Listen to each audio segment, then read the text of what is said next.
I just kind of want to get an insight as to your experience and your recommendations for someone that's coming out, just starting new and everything, especially with my experience so far. I kind of want to see how can I get my score super high, and what's a realistic type of time frame that I can focus on.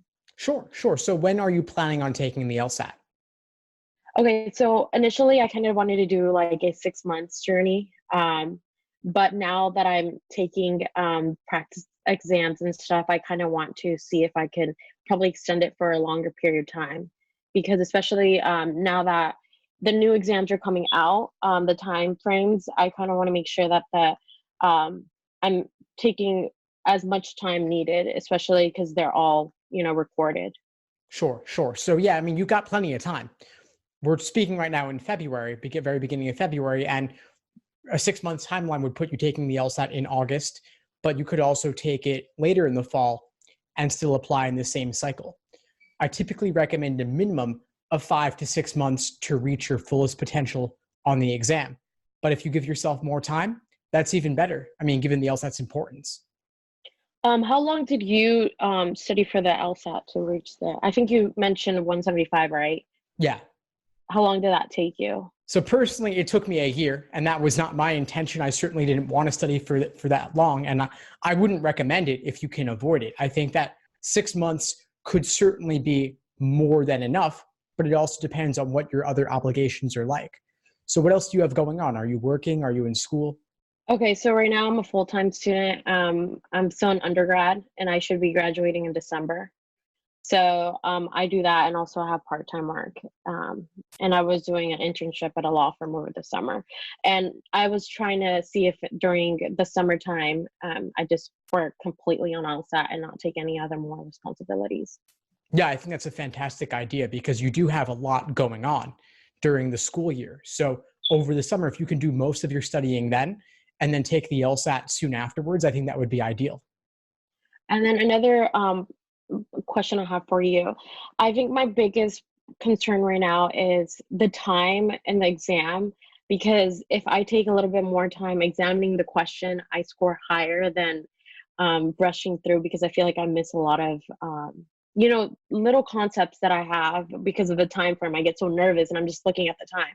What would you recommend me, or how do you think that during your experience, that like how did you overcome that big problem? Yeah, so timing is a big part of studying for this exam, of course, because the time constraint is brutal. I recommend focusing on accuracy first, doing questions untimed first to learn the basics, then later introduce timing. But you've got to give yourself the time to thoroughly analyze the questions first, untimed, and understand them on a deep enough level so that when you introduce timing, you'll be okay, or at least relatively more okay. And then you can work on pacing strategies on top of that. Okay. And then what's a big common mistake that you see a lot of students do, especially now that they're like starting off? If you could go back in other ways, what would you have done differently that would have sped up your process so it wouldn't have taken a year? Yeah, sure. So a big mistake students make is taking exam after exam, measuring the results obsessively, hoping to spot some trick or some underlying thread that they can apply and magically unlock everything, when in reality, you've just got to review the questions you're already doing. I call this the obsessive practice exam narrative, or OPEN. Obsessively looking at your practice exams and constructing a narrative around the idea that tracking them and analyzing them in some way will lead to some miraculous discovery, when in reality, you've just got to do deeper review and do fewer problems. So fewer exams reviewed in more depth, rather than taking a timed exam every single day or even a timed exam every single week. I would start by building the foundation first, doing questions untimed, then introducing individual sections, and finally full-length exams later, but not at the beginning. Okay, yeah, that makes a lot of sense. And what is your recommendation towards blind review? Because I was seeing that online. Would you recommend that, or is that something that you tried? Yeah, certainly. I think it's a great strategy. I also have a technique I call Socratic review. And Socratic Hmm. review is looking at where your misunderstanding stems from. Is it in for logical reasoning, let's say, the stimulus, the question stem, or the choices? If it's in the stimulus, what about the stimulus threw you off? What were the different ways in which LSAC increase the difficulty level of the argument. So for example, they might require you to take the contrapositive. They might require you to link together multiple conditional statements. They might not include indicator words for evidence and conclusion or for sufficient and necessary conditions, or they might require you to link things in an unfamiliar way when they're out of order. So having one conditional, then a filler statement, then another conditional, and you have to do a bit of rearranging there. Then if it's the question stem, maybe they're wording it in some unfamiliar way. And if it's in the choices, what was tempting about the wrong answer that made you pick it, and what ultimately makes it wrong? And what's discouraging about the right answer that pushes you away from it and makes it seem unappealing, and what ultimately makes it correct? So this takes a lot of time, as you can imagine, lots of different things to look at. Yeah, because right now I'm doing a course online, but I really want to just focus on improving, getting accurate and the timing down, because those are big factors that I have to work on a lot. And then right now the logic games are another aspects that are kind of hard for me. What would you recommend me to do to maybe improve the scores, or any tips that you have for me for logic games? Sure. How many games have you done so far? What do you mean, like in total, or? Yeah, in total.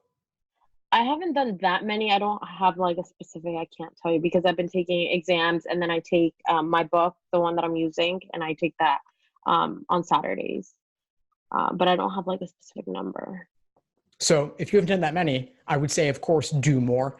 There are nearly 400 released logic games, and this is the most improvable section, but it takes a while to still see the patterns. So I would say do a lot of games, but don't do them just section by section. Do them first by type. So do ordering games and see what are the common elements between ordering games. What do they have in common? What are different diagramming techniques? What is a loose ordering game versus a strict ordering game? Loose being where they relate before versus after, and strict being they're more related to specific slots. So you want to tell the difference between those, and then you want to look at different types of grouping games, and then combination games and rare games and pattern and mapping. There's all different kinds. But I would do them by type so you see what they have in common, because otherwise it's like a grab bag where you never know what's going to come next. Yeah, that's what I'm saying. Like, I don't really know, because right now I've been doing logical reasoning, and I know I need to be taking my time and putting logic games. But the thing that has been happening is that I've been doing logic games, but I just don't know the difficulties or the strategies they're using there. So I feel like I should like learn the basics down before I even know how to attack them all.